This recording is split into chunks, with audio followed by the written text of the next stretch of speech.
Hello, everybody. I don't hear you, Svetlana. Do you hear me? Okay, let me see what's going on with my audio.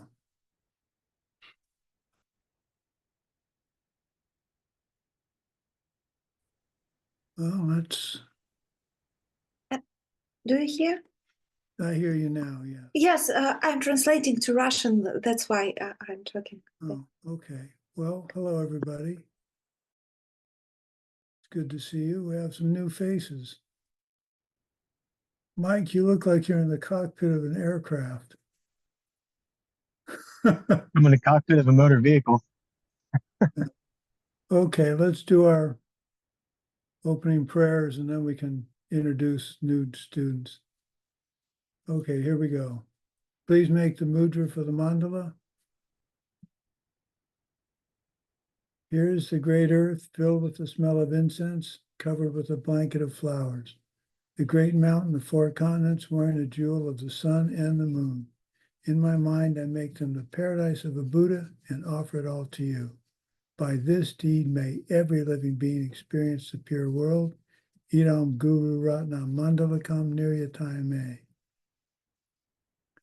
I go for refuge until I am enlightened to the Buddha, compassion, knowledge, and strength, the Dharma, the enlightened side of truth, and the Sangha, the community of realized beings.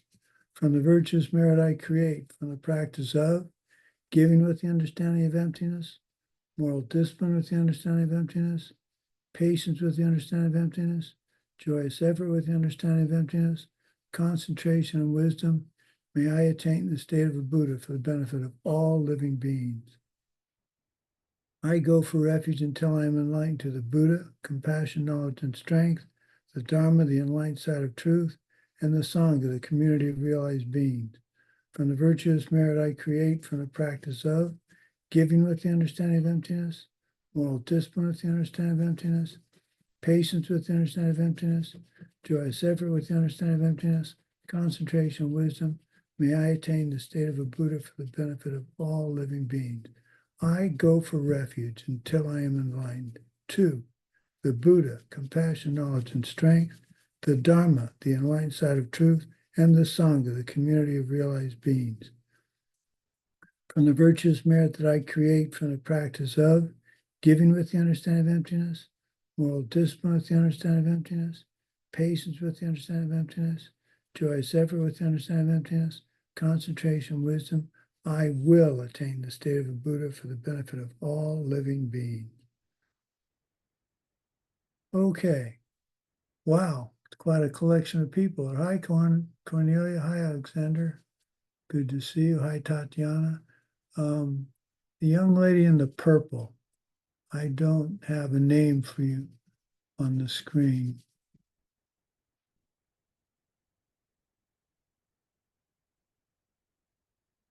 What's your name?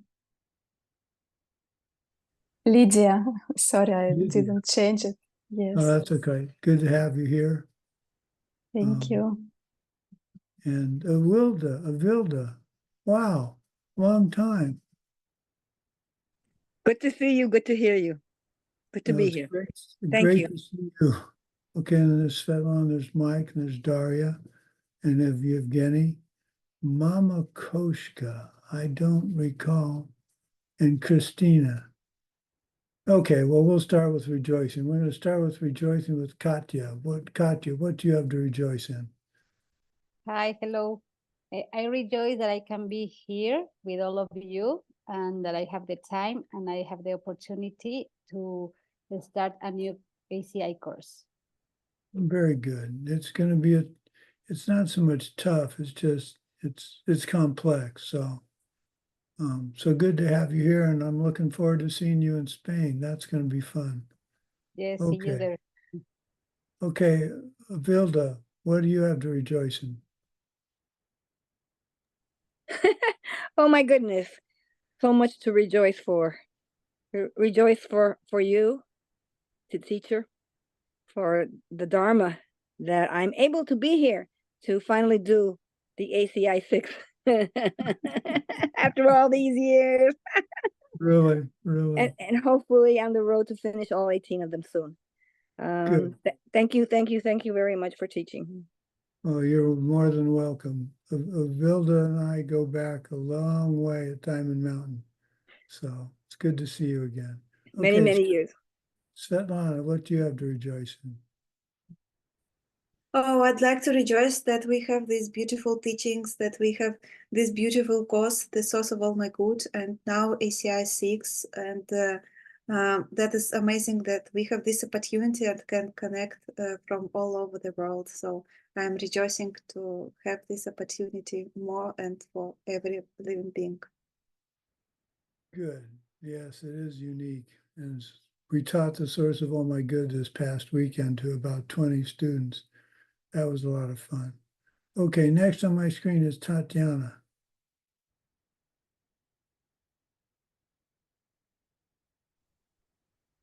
Здравствуйте.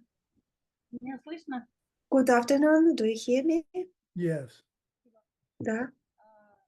Я хочу порадоваться, что I would like to rejoice that карму я закончила I created completion karma. I finished fifth course and now I am proudly start my sixth course. I am grateful for this opportunity. Very good. Very good. Good to have you. Good to see you again. Lydia, what do you have to rejoice about? I'm happy that two people here, Vasilisa and Christina, they came from my link. So I shared the link for this teaching. Thank you very much for teaching us. Please stay. Oh, you're welcome. It's my pleasure. Okay, Daria, besides being recordist and looking like Scarlett Johansson, what do you have to report? Good morning, Venerable Sumati. I'm rejoicing. First, I see you smile, and it's amazing, yes, for me.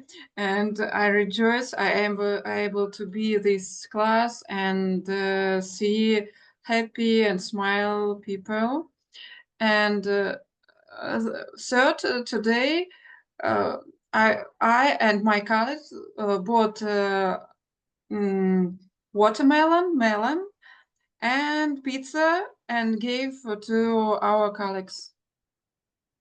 Wow, I'm gonna have to come visit you so I can have watermelon and pizza. Yeah. Very good, very good. What kind of pizza? Oh, different with meat, without meat, with cheese, for season cheese. Wow. Maybe I'll order pizza for dinner tonight. That'll go over really well with my wife. I doubt we'll do that. Okay, Mike, you're up. Good morning. Nice to see you. I rejoice for the start of this class and toward one more step towards completing the 18 courses. And I was just like looking at everyone's cameras, and it seems like, you know, we started this about a year ago, right? This was like last year that we started with ACI 1 or something. It seems like maybe longer than that, but I was just thinking how everyone kind of looks happier and brighter and just more kind of relaxed. So I want to rejoice for that. And I'm also taking, my friend just got recently, to kind of shift the vibe a little bit from that happy thing to my friend who just got recently divorced from his wife. I'm taking him on a retreat tomorrow for 3 days, well, like 2 days. It's going to be Tuesday, Wednesday, and Thursday. And we're preparing by like keeping vows and like doing like we're like gathering virtue right now, and he's like super into it. And he's just like taken to it really well, and it's I can just like kind of see the Dharma working in his life in a way that's like he just came into contact with it and it's already helping him. So I just want to rejoice for him and for that, and to put out some good energy for the rest of this week. Well, very good. Thank you for taking that on. That's a huge, you're teaching in a way that is very powerful for that. What's his name? Joel. Joel's very lucky to have you in his life, and I look forward to hearing how well things progress. And it gives me shivers to think this is his introduction, and he's starting on this path. That's huge. So big responsibility for you, but an opportunity to really help someone in the time of need. So I just have to take a break here. I see a happy birthday. Who are we happy birthday? Whose birthday is it? Dasha, Daria. Oh, Today well, it's happy my birthday. birthday, Daria. I didn't realize that. How many years young? What? How many years old are you? Oh, it's 44. 44? No way. You're 34. No way. Well, congratulations. Why? Okay, next on my list is Cornelia. Thank you. Today I had the opportunity to take my son to school on foot, and so I planted a safe connection and health. Wow, very good. How old's this son? 6 years old. 6 years. Wow. Wow. Okay, next is the other half. Alexander, how are you doing? Hello, thank you. Yeah, today I was in a conversation with a colleague who talked a lot of bad stuff about other colleagues and also about his family and so on. I listened to him and tried to support him, but I also tried to shift his bad talking into some other directions. And I didn't join in the bad talking, and I rejoiced this and dedicated to do not have to hear any more of this bad talking in the future. Very good. I Yeah. know that's a challenge, but it's Yeah. a huge challenge, and when you succeed, it's wonderful. Who's this young man? Maximilian. Maximilian. Yeah. 1 Hi, year, Max. he's 1.5 years old. 1.5 years old, Yeah. my goodness. Yeah. Maximilian, you're named after one of the emperors that was in Mexico years Oh, ago, okay. maybe. Mhm. Okay, you coming through the screen for me there, Maximilian? He cannot hear you, but he seems to hear you. No, Okay, next on my screen is Christina. Hi, Christina.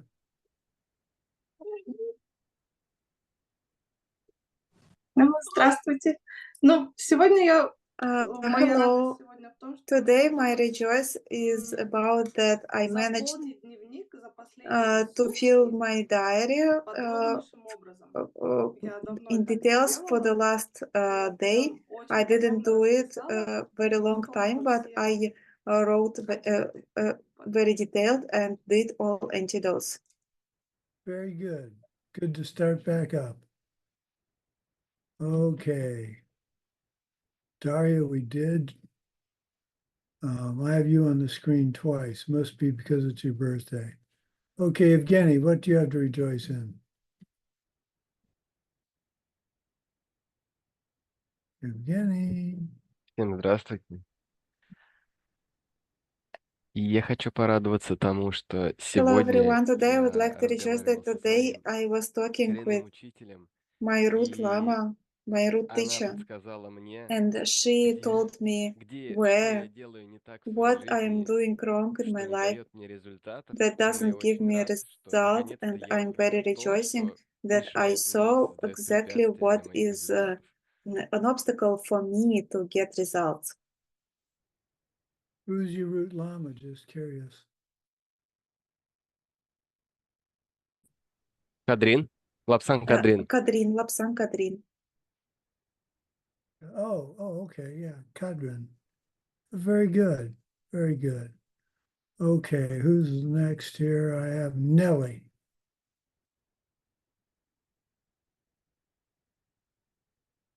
Nellie, what do you have to rejoice in?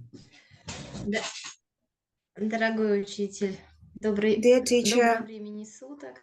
good time of the day. I am very rejoicing that I am again together in practice of in praise of 21 Tara. We are continuing. That is just miraculous. And also, I was preparing for a trip to meet a teacher. I'm getting ready to go to meet teacher, and I also rejoicing about it. And actually, why I'm here, I am also rejoicing about it. Thank you. Okay, what do I have to rejoice in? Is that everybody? I think it is. Well, I rejoice in seeing all of your lovely faces. I'm looking forward to teaching you Course 6. I've got plenty of stories about Course 6. I rejoice that some karma ripened for me, very interesting karma ripened for me about a month ago before my retreat. I've been writing technical history articles for several years now for a journal, and I found out that they're going to give me a special award for my writing. It's old school, they call it old school history writing, but I'm going to be going out to Washington, D.C. to a banquet, and I'll be picking up this award. So all the effort I've done to help people get the information they need and when they need it quickly and making it convenient for them ripened in this lifetime with this special award. So I'm not sure how big a deal it is for most people, but it's a pretty big deal for me. So I'm looking forward to the, now I just have to stay healthy for the going out in May of next year for the award. The other thing I'm rejoicing in is in about a month, we're leaving to go to, well, a little more than a month, we're going to be going to Spain to teach the Heart Sutra to a number of students and do a retreat with them. So we're looking forward to seeing Spain. Then we go to Guatemala, then we come home. So it's the first time we've been away from our house for 6 weeks. So that's going to be interesting. But really, I rejoice in the fact that I have such wonderful students and get a chance to teach you what I know. So let's get started.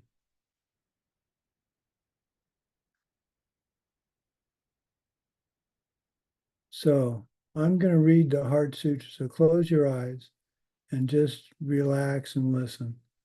I'm reading the Heart Sutra because it's known that doing the Diamond Cutter Sutra teaching can bring up huge obstacles in our lives. So I want to read the Heart Sutra to clear those obstacles. So here we go. I bow first to all enlightened beings and to every warrior saint. Once I heard this teaching. The conqueror was staying on Vulture's Peak in the keep of the king. With him was a great gathering of monks and a great gathering of warrior saints. At a certain moment, the conqueror went into deep meditation on the part of the teachings known as the awareness of the profound. At that moment, too, did the realized being, the great warrior, the Lord of power, loving eyes, see into this one deep practice, the practice of the perfection of wisdom. He saw perfectly that the 5 heaps, the 5 parts of a person, were empty of any nature of their own. Then, by the power of the enlightened one, the junior monk named Shariputra turned and asked this question of the great warrior, loving eyes, the realized one, the Lord of power. If any son or daughter of noble family wanted to follow the deep practice of the perfection of wisdom, what would they have to do? This, then, is the answer that the Lord of power, the realized one, the great warrior, loving eyes, gave to the junior monk named Shariputra. Here, Shariputra, is what any son or daughter of noble family should see who hopes to follow the deep practice of the perfection of wisdom. See first, all 5 heaps, all parts of a person are free of any essence of their own. Your body is empty. Emptiness is your body. Emptiness is nothing but your body, and your body is nothing but emptiness. The same is true of your feelings, your ability to discriminate between things, the other factors that make you up, and the different kinds of awareness that you possess. All of them are empty.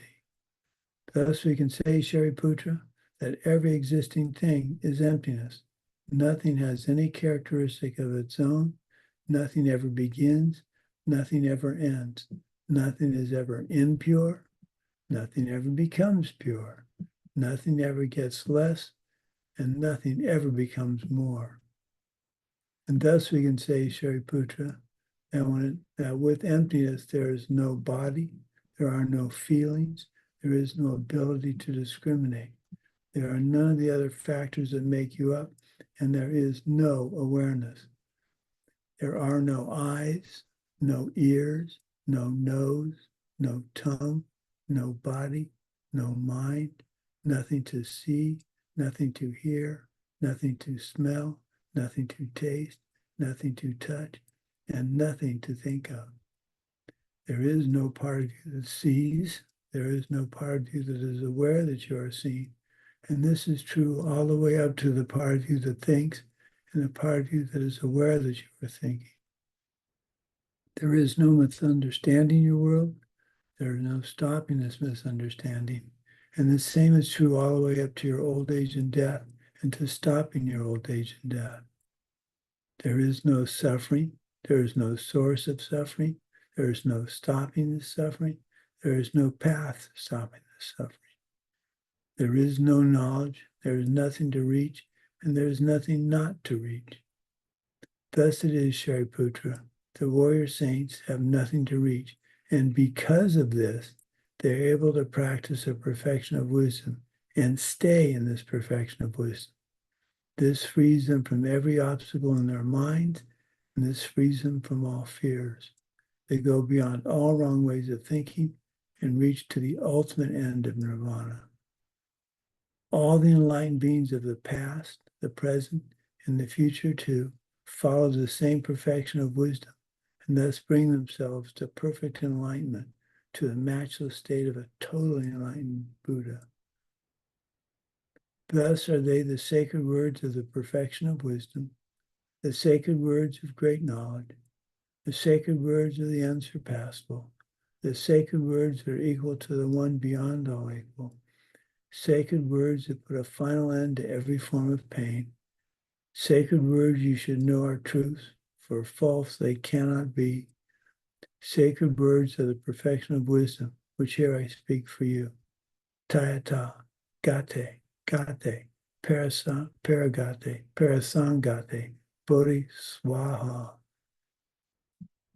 And thus it is, Shariputra, that great warriors must train themselves in the profound perfection of wisdom. With this, the conqueror stirred himself from his deep state of meditation. He turned to the great warrior, the realized one, loving eyes, the Lord of power, and blessed his words, saying, "True, true," he said, and true again. Thus it is, O son of noble family, and thus is it. One should follow the profound perfection of wisdom just as you have taught it. Every one of those can thus rejoice in your words as I do. And when the conquerors had spoken thus, the junior monk Shariputra took joy, and the warrior, the realized one, loving eyes, the Lord of power, took joy as well. And all the assembled disciples took joy, and so did the entire world with its gods and its men, and near gods and spirits to take joy. All sang their praises of what the conqueror had spoken. So let me just change something on my screen here.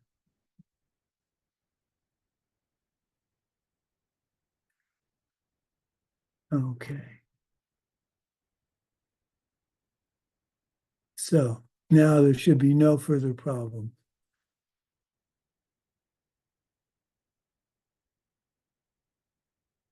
So Lord Buddha taught the diamond cutter approximately 500 BC. And in the middle of it, Lord Buddha says, anyone who starts to learn the sutra well will start to have disasters happen in your life. Why did he say something like this? Was it to scare people? I think it was because it was a kind of purification just to study these precious teachings It's such a goodness that all the negative karma we have collected for eons will start to move out, come out, ripen, and be gone. So think of it as purification, a good thing, rather than bad. That's the thing about purification. For me, purification, you accept what's going on. You know it came from your karma, from past deeds. You resolve not to do the same again. And for me, that means it's purified. The trouble for me is I have so many instances of inconveniencing people that I have a long way to go to purify the last one when I'll no longer have Parkinson's. But I believe that's possible, and I'm working hard at it. So expect discomfort, expect obstacles to getting your homework done, quizzes done. You might have internet issues. I've had some interesting internet issues lately. We are thinking of changing our internet carrier and cell phone because it's costing us so much. So that's interesting. I have to talk to my wife about not doing that until Diamond Cutter teaching's over, so I don't run into that obstacle. I'm kidding. That's not going to put it off. Okay. Plan for them as best you can, but most important, don't use them as an excuse. It's not a matter of, I know it's my karma, but I couldn't get the homework done. It's a matter of, I know it's my karma, so I need to get my homework done. The classes work the best, and I've found, if you do the homework in the right. So after this class, before next class on Thursday, really, really try to get the homework and quiz done, because that makes you ready for the next class. So to have the goodness and the karma to get a teaching on the Diamond Cutter Sutra is extremely rare. And to have the opportunity to teach it to you is even more rare. We are all blessed to have a teacher like Geshe Michael, who can translate difficult material into a form we can even begin to try and understand. This, as I've said before, to some of you have heard this story, but I like it, so I'm going to tell it again. This is the first ACI course we took with Geshe Michael when he came to visit Tucson looking for where he was going to do a retreat. If you think it's hard for you now, think what it's like for me and my wife, who had very little understanding of anything called emptiness and a very low understanding of karma. So the way we got to this course was we had been going to California to get teachings, and we saw a flyer for this course. There was going to be an American Geshe, whatever that was, teaching something called the Diamond Cutter Sutra in English in Tucson. And we looked at each other and said, well, we've got to go to this. Our karma is ripening to have it in English for once. So we went to the teaching, and where was I going with this?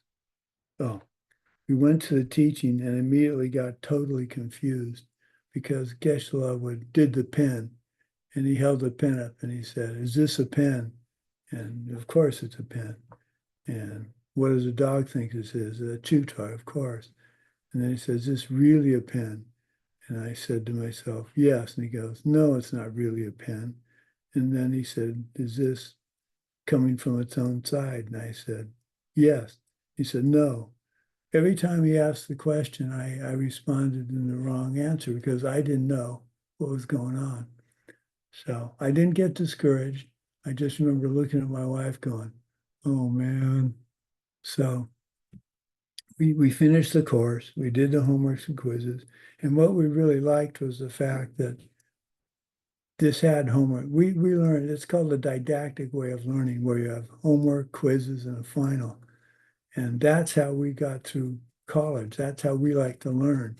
So I was really happy to have this style of teaching. So we got the homeworks and quizzes and the final done. We sent them off to be graded. And we didn't hear back from anybody for 2 years. Then we were going to one of the quiet retreat teachings during their 3-year retreat, and we got the homework back and got everything back. We were happy, and I turned to give the grader our next course, which was one of the review courses, and I couldn't find it. And I looked all over my truck and I couldn't find it. And I realized what I had done was I had put it on the roof of my truck and then drove off to the teaching. So you can imagine this is a review course, and we're going to Egypt in 3 days. So I've got to figure out how to get all this done and sent off. So I drive back, I look, and I can't find it, and I realize what happened. So we get home and we immediately start doing the homeworks and quizzes again.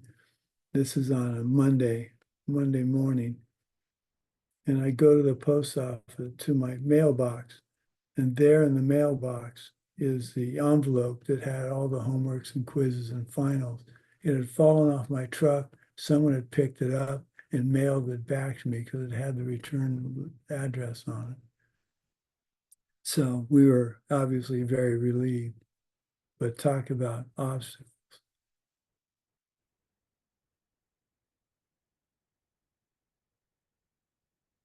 So do the reading. This is how we made the courses fly by. Do the reading and homework one day after class. Do the reading and homework. Do the meditations in the morning. Record the times. Use the answer key to grade your homework. I don't know if that's how we're doing it. Are you sending your homeworks off to be graded or grading them yourself? I don't remember.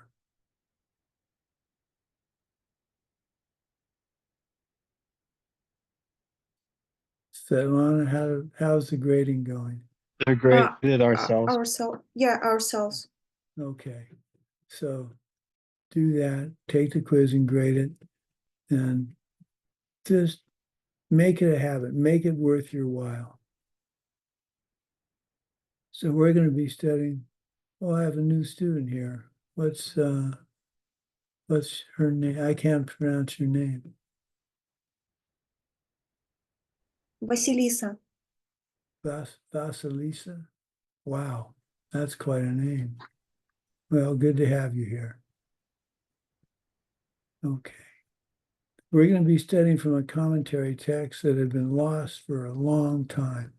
It was found in the early 90s, and Geshe says we are the 3rd or 4th generation to receive the teaching, and it's very important to keep the lineage pure. That's why these classes are long and hard. It's extremely important to study hard and take the classes seriously. The whole idea of the ACI courses is to have you be able to teach this someday, as purely as you're taking the class now.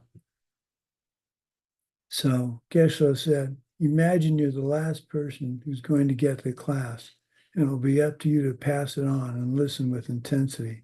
This is how to keep it alive in this world. So when I stop and think about that, that's an awesome responsibility. Now, for those of you who are classes in the evening, Geshe says, don't have a large dinner before class because it will make you sleepy. So that's his advice. How many people here are doing it in the evening? I guess all of the Russian. So, Avilda, where are you in Mexico, Avilda? No, I'm in New Hampshire. And You're in New Hampshire. It's afternoon right now. 1:30. What So are you doing? What are you doing in New Hampshire? This is where I live. Oh, well, I didn't realize that. Yeah. I'm not in the Mexican clan. So there's Katya, and she's about the same time frame I am. And everybody else is, and Mike, you're a couple hours ahead. Everybody else is in Russia. So, wow. It's really, it's a miracle. Okay, the lineage. We'll be using several commentaries. Master Kamala Shila, approximately 750 AD, wrote a Sanskrit commentary. He was a meditation master that was called to Tibet to debate the Chinese monk Hua Shang about the most effective method of meditation. Back in those days, when there was a question that needed settling, the king would invite authorities from different lineages to come and debate the question in front of him and the rest of the kingdom. After a while, they would vote on who they thought did the best job. Then the kingdom had to accept that lineage. Master Lakama Shila won, thank goodness. His method was that meditation requires a specific meditation object to put the mind on, versus Hua Shang's method of meditating, which was to have a blank mind. Master Lakama Shila wrote a commentary on the Dhammapada Sutra, which is long and difficult and very philosophical. So we're very lucky to have Geshe Michael's ability to read and translate such texts. Another commentary was written by Master Vasubandhu, approximately 350 AD. So, DCS, oh, I know what I want to say here. This is another kind of funny story. Oh, no, I'm wrong. That's about the Heart Sutra. Never mind. So, Dhammapada Sutra in Tibetan is Dorje Chupa, Stone Lord, Lord of Stones, to cut the Lord of Stones. In Sanskrit, it's Vajra Chadika, the one who cuts the diamond. The title of the sutra has often been translated as incorrectly as the Diamond Sutra, but it's not correct. It is the Diamond Cutter Sutra, and it's very important to understand that. It's actually fairly short. It was first printed back. It was the first printed book in the world, printed in China. It's also known as the Prajna Paramita in 300 verses, versus 210, 20,000 and 100,000 versions. In Mongolia, every family would have a copy in their home, and once a year they would sponsor lamas and monks from the monastery to come and read it at their home. In 3-year retreat, we made a point at New Year's and other major holidays to read the Diamond Cutter Sutra to each other, and we do that now, even now.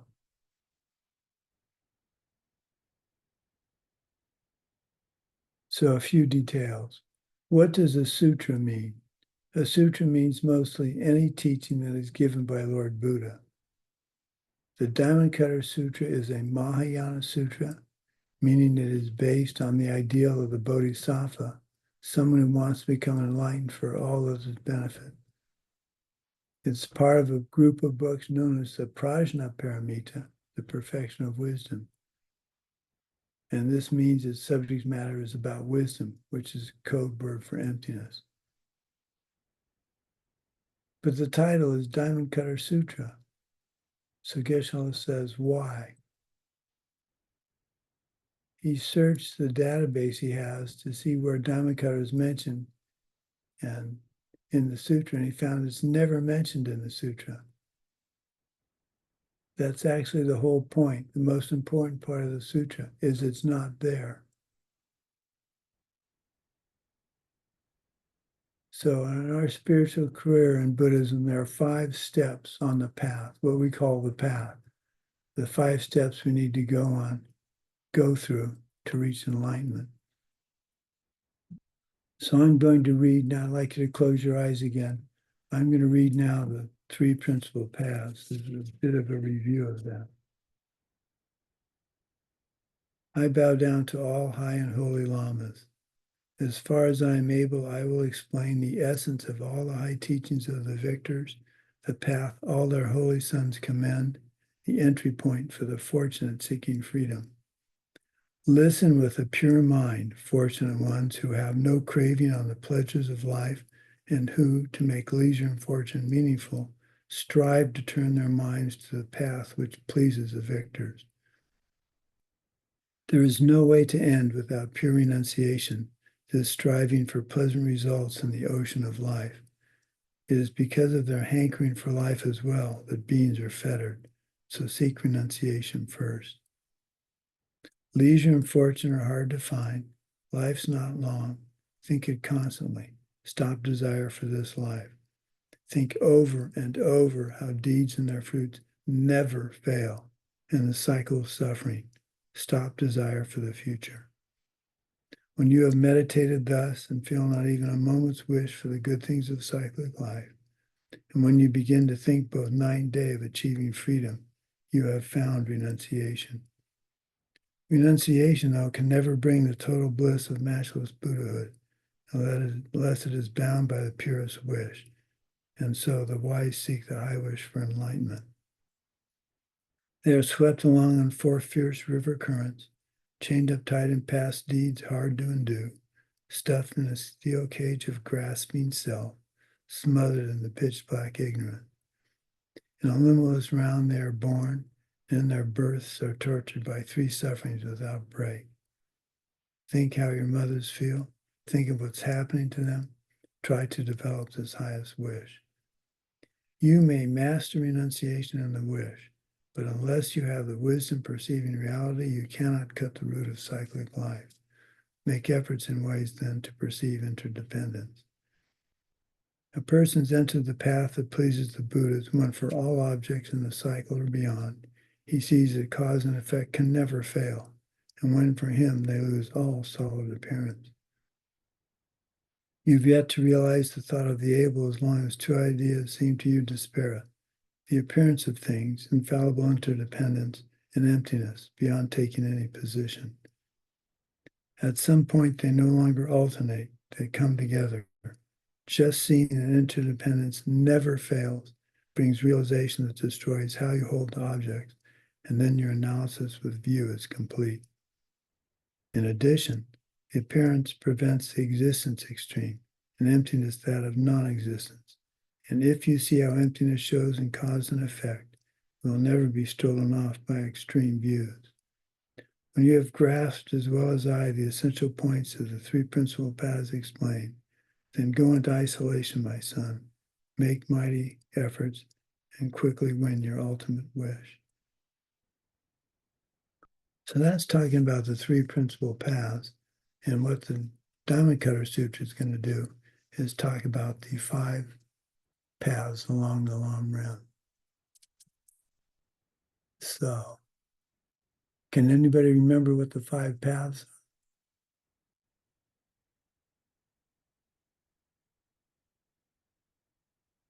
are? Oh, come on. The path of accumulation. Yeah, but that's the path of seeing. The path of seeing. You're not in the right order. Yes, that's one. Do it in the order. Go ahead and say them as you know. So.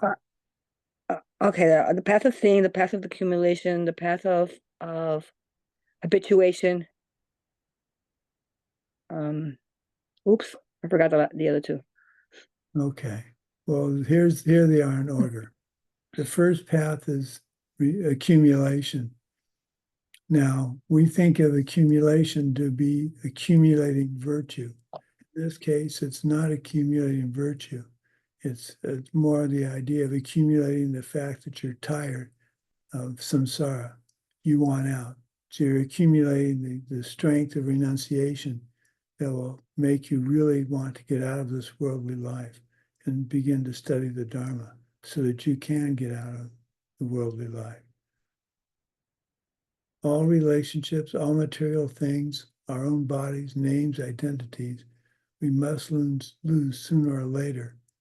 There is no possible outcome for these impure causes. So, because I like lists, and because you're taking this class, you get to hear my list of lists yet again. For those of you that have never had my list of lists, you're very fortunate. For those of you that have, you're probably going to go to sleep. Here we go. The list of 2 sufferings, suffering of this life, and the suffering during and after the moment of death.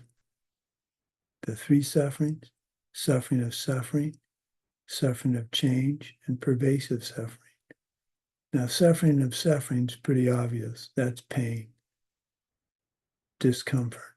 suffering of change. My favorite example of suffering of change is my wife saying, you have ice cream and then it's gone. So suffering of not having the ice cream to eat, but then you finish the bowl of ice cream. I haven't had any, we were in a 1-month retreat in August. I have not had any ice cream since mid-July. I need to go have some ice cream. Anyway, suffering of change, that's what we just talked about, pervasive suffering. Now, it's usually taught, pervasive suffering is usually taught as the fact that the minute you're born, you're dying. So throughout your life, you're dying. There's a pervasive thought in the back of your mind that you're dying. Now, for me, that really didn't become, well, I shouldn't say just for me. For most males in this country, you think you're immortal until something happens to scare the bejesus out of you. So the pervasive suffering for me wasn't so much that. Once I learned about the Dharma and karma, I realized for me the pervasive suffering is not knowing what karma is going to ripen next. It doesn't scare me. It intrigues me. And I just have to be ready for the next one to ripen. But that to me is a pervasive suffering. I mean, I know I'm dying. I've been dying since I was born, but I don't know, that's not as big a deal as wondering what next karma is going to ripen. I was a healthy, well, let's see, when did I get it? May 2017. So that's 70, 60. Well, let's see, May 2017, 64 years old when I got Parkinson's. Up until then, I was, well, that's not quite true. A few years earlier, I had my near-death experience with the embolism. So let's just say up by between being born in 61 or 62 years of age, I was a pretty healthy guy. It never occurred to me I would, in my older years, that I would not be able to travel and do the things I like to do. It never occurred to me, which is why I was very glad I did all the traveling we did when I was much younger and could enjoy it. Anyway, pervasive suffering. So I think that to me is pervasive suffering, but that's not what is taught. The pervasive suffering that is taught is the pervasive suffering of the fact that you're dying the moment you're born. Okay, 4 sufferings. Birth, that's painful for the mom and for the child. You never hear of a baby coming out of being born laughing, although I don't think that's ever happened. Then old age. The reason old age is before sickness is we, for the most part in this country, we equate old age with sickness. So you get old, you get sickness, then you die. That's the 4 suffering. The 6 sufferings, nothing is ever fixed. You're never satisfied. You shed your body over and over, only your mind goes with you. Being reborn again and again, high then low. And the 6th suffering is no companion, you die alone. So spending all the trouble in a yoga class to have the perfect body is kind of silly because it doesn't come with you. It doesn't mean you shouldn't be in good shape and eat properly. It just means you have to do everything with, what's the term I'm looking for? Do everything with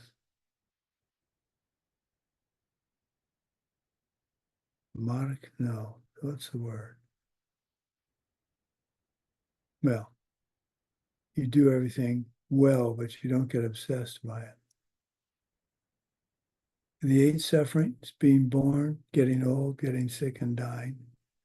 Then, number 5, encounter things we don't like, lose the things we do like, trying to get things we want but cannot have, and take on a mind and body and other parts which must suffer. Then there's the list of 10. then I'm done. The sufferings of the human realm, hunger and thirst, body decays gradually. You're always separated from the things that you like, especially people. You get things you don't like happen to you. Get things you don't want, but things you do want don't come as you like. Have to take birth, get old, get sick, and die.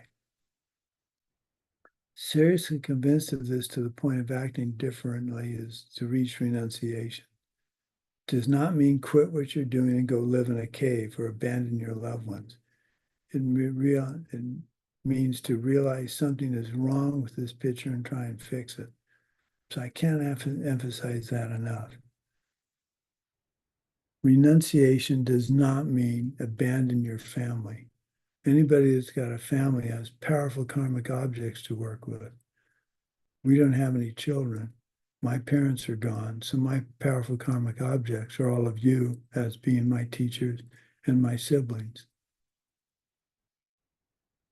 But for me to just quit and disappear isn't the solution.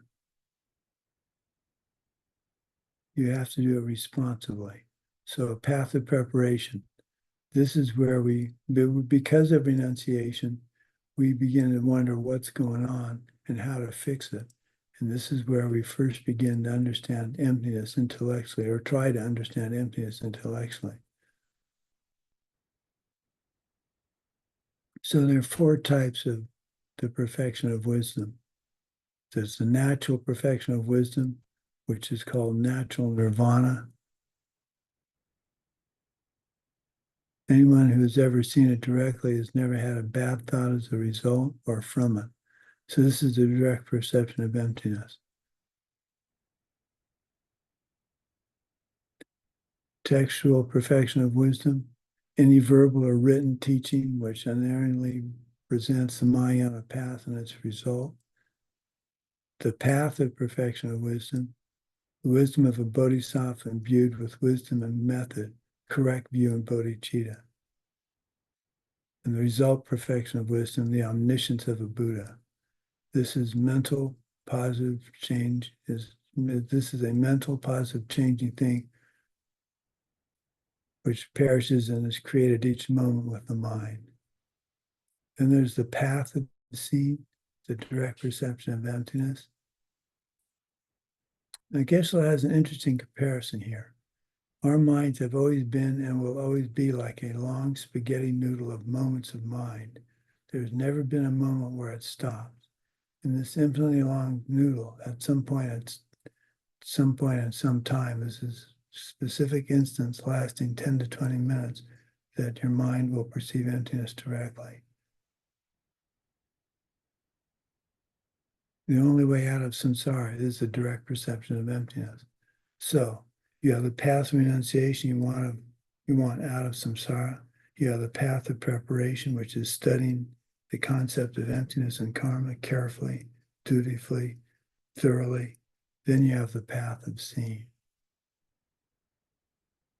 Path of habituation, using the knowledge you've gained in the path of seeing to get rid of all mental afflictions. Pride, jealousy, anger, desire, aversion, ignorance. Then the path of no more learning is, if you're not on the bodhisattva path, this is nirvana. If you're on the bodhisattva track, this is Buddhahood. Reaching the path of seeing is hard work, but it's possible for any thinking person to reach it. It takes a proper teaching so as not to waste your time.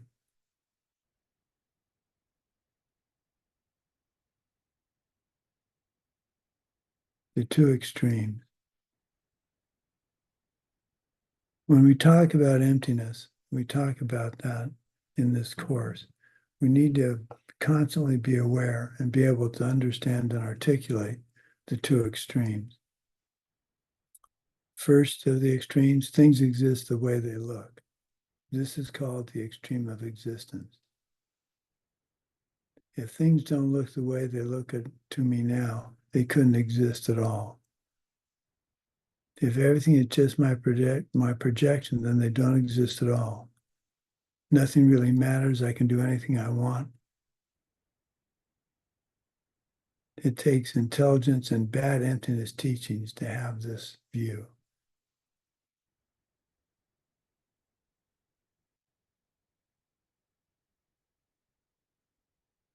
So, have you had instances of the direct perception of dependent origination?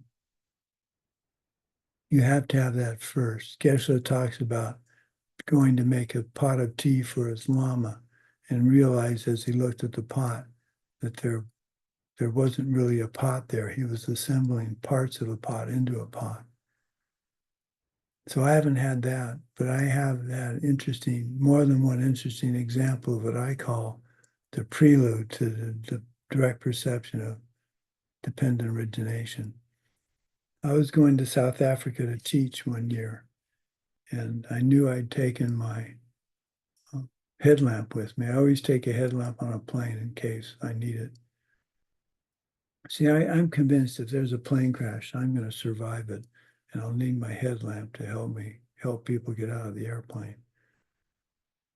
So what happened was I thought I brought it with me, and I put it in the console between the passenger seat and the driver's seat in my car. And when I got ready to get out of the car at the airport, I couldn't find it. I knew I'd put it there, but I couldn't see it. So long story short, I bought another one, went to Africa, came back, and there it was in the console. So what I'd been doing is I was looking for a specific form of that. I was looking for the black headlamp itself with the LEDs. And what was there was the band was wrapped around that. So it wasn't that the headlamp wasn't there.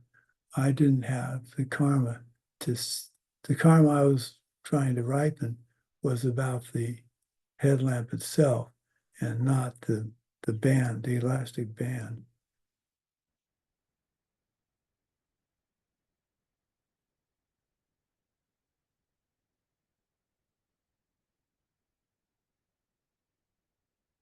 So we need to understand the difference between deceptive reality and ultimate reality.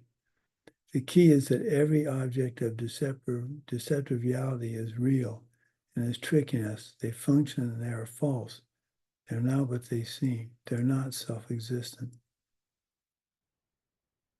So one question is often asked of Geshe, in a direct perception of emptiness, can you perceive yourself? No, because I am not ultimate reality. The mind perceiving ultimate reality cannot distinguish between a subject and object. It doesn't mean that subject and object are the same thing. It just means the mind cannot think of itself. Because to think I is having a deceptive thought. When you come out of the direct perception of emptiness, you search for a metaphor for what it was like. You want something that is ultimate, and to convey this idea, to remember it in your mind. And so Geshe always talks about the diamond. The diamond is the closest thing to ultimate reality. In our deceptive reality, it has three qualities. One, it's the ultimately hard thing in the universe. Nothing can scratch a diamond but another diamond. It is the ultimate, as is emptiness. Number two, a perfect diamond is perfectly clear and is used in preference as windows for cameras on satellites because of its hardness and its clarity. Thick glass has a tinge to it caused by iron impurities in it. Even the purest glass has some impurity.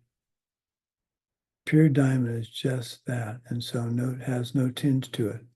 It's the ultimate in clarity. You could not see a wall of diamond. It would be all around you and would not see it, just like emptiness. It is pure.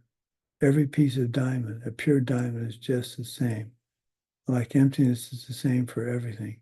The emptiness of me and the emptiness of you and the emptiness of the chair or the room you're in, it's all the same. all the same. The fact that it's all the same has a quality of emptiness. The emptiness perceived by a Buddha is the same as the emptiness you perceive when you have the direct perception of emptiness. So what is the term diamond cutter referring to in the sutra title? If in our world, diamond is the ultimate, in this sutra there is something that can cut the diamond. That means the diamond is insufficient to describe emptiness. The direct perception of emptiness is like a diamond, and deceptive reality is like wheat, because the diamond cannot begin to compare to the direct perception of emptiness. It's ironic. The key to freedom from suffering is right here, right now, all around us. We just can't see it yet or accept the concept. The direct perception of emptiness seems impossible to achieve because it's so rarely done, or so we think. But since we're not supposed to talk about having achieved it, who knows who amongst your friends has achieved emptiness directly? You just need good teachings and good training. So to be here and to hear these teachings is an extraordinary goodness that you're already on your way. But you have to study it, you have to meditate on it, and you have to practice it, or you won't reach it. Now, lately and during this last retreat, I have come to the realization that because of the medication I'm on, I cannot close my eyes and meditate because I will fall asleep within seconds. So I'm trying to learn how to meditate with my eyes partially open, but that's really difficult. The reason I bring this up is not because woe is me. You have an opportunity now. You're healthy. Learn to meditate. Don't put it off. Don't think, oh, next year I'll learn to meditate. Meditate well. Get so good that you have the direct perception of emptiness. Then when you get old, you won't have to worry about it. So part of what's going to get us to see emptiness directly are the three extraordinary trainings. The three extraordinary trainings shouldn't be confused with the three moralities. Can anybody tell me what the three moralities are?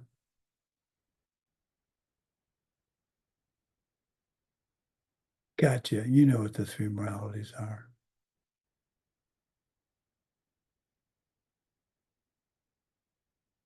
No? Oh, Alexander. I don't hear you.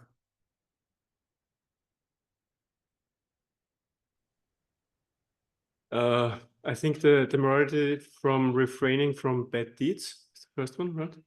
Yeah. Then the second one is collecting goodness. Yes.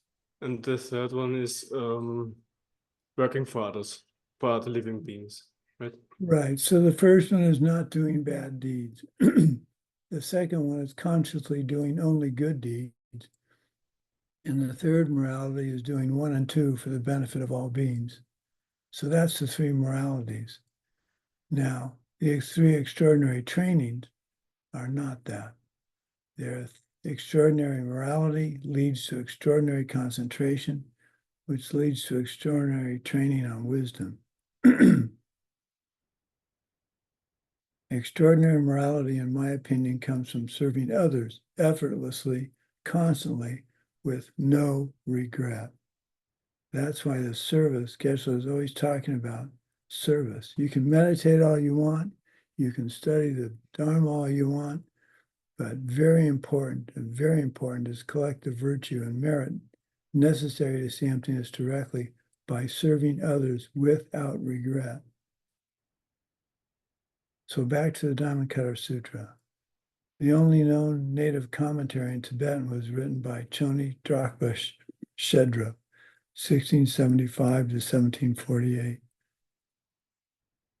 He wrote many of the texts for the Saramay Geshe course. Each monastery treated their texts as top secret, And when the Chinese took over the monastery, they shelled and burned the library, destroying all of it. And everyone thought all copies of the text were destroyed. Finally, a copy of the commentary was found in Beijing, but was illegible.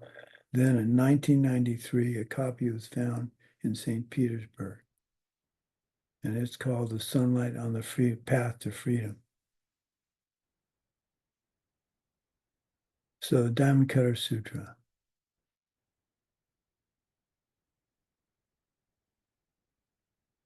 It starts with Lord Buddha getting up in the morning and getting ready to take his begging bowl to town. He gets up, gets food, comes home, eats, then goes into deep meditation in the garden at Shravasti.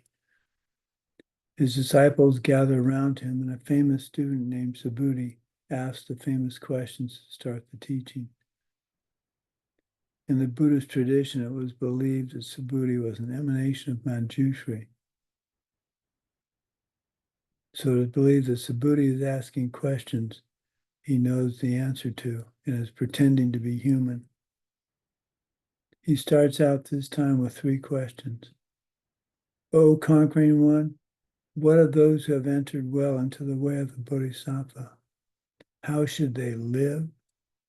How should they practice? How shall they think?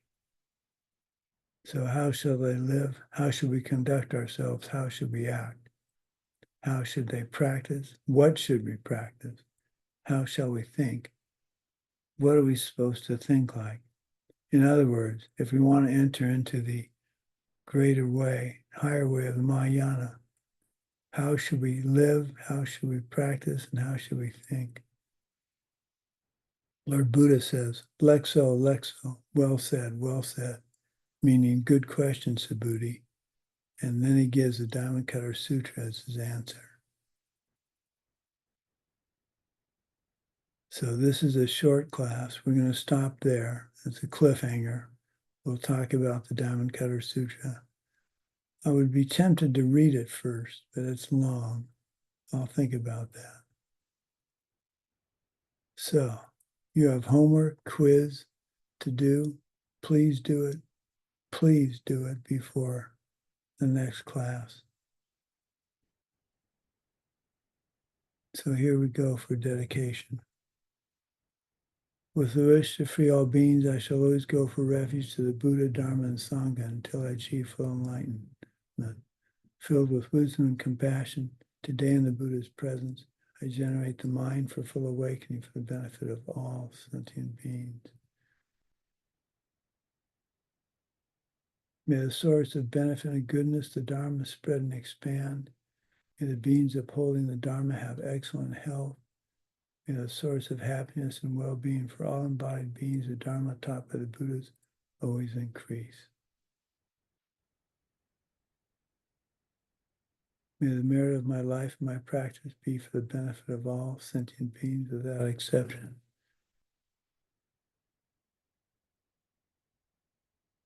Okay. So, anybody have any questions?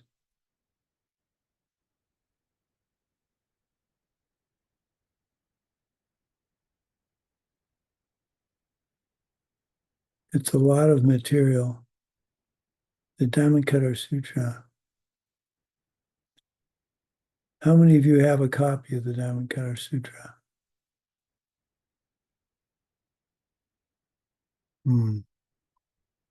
I think what I'll do, let me think about this. I have the Diamond Cutter in Pecha form, in those long, well, that's the only way to describe it, Pecha. I have that in English. Svetlana, would you be able to translate that into, have you translated that into Russian? Yes, I think there is a translation into Russian, and I have a book, Sunlight on the Path to Freedom, in the Russian. So, and I have this English version in Pecha. So I think it's manageable some way. Yeah, could you convert the Pecha form into Russian? I think it's possible to try. Okay, I know I keep asking you to do things, and I appreciate the fact that you never say no. But if you have it in Russian, but not in Pecha form, if you could send that to the Russian students, I'd appreciate that. Okay, да. Okay, That'll yeah. make it easier for the translators too. Okay. Okay, well, it's good to see everybody. Welcome, new students. And if you aren't a new student, I've just forgotten you. I apologize, but I'm getting old, so I forget things. How do you pronounce your name again?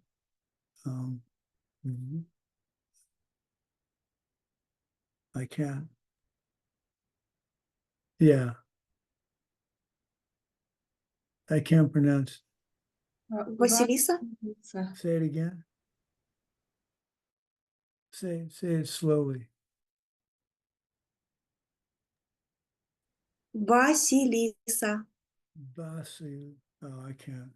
Василиса. I'll call you Vasi. There we go. Okay. Okay. Well, Maximilian, have a good day. Really good to see all of you. I hope we have a good, filled with no obstacle class. Okay. See you Thursday. Happy birthday, Daria. We should sing happy birthday to Daria before we go. 1, 2, 3. Happy birthday Birthday to to you. you. Happy Happy birthday birthday to to you. you. Happy Happy birthday, birthday, Daria. Vidaya. Happy Happy birthday birthday to you. you. And many more. Thank you so much. Next birthday it will be Mike. Oh, Thursday. Yeah. when's your birthday, Mike? Thursday. Thursday. Wow. Have some ice cream for me. Okay. Okay, everybody. Thank you. You're welcome. Bye-bye. Спасибо. Bye. Thank Bye. you. Thank you. Please stay and teach us. That's my plan. Thank you. Gracias.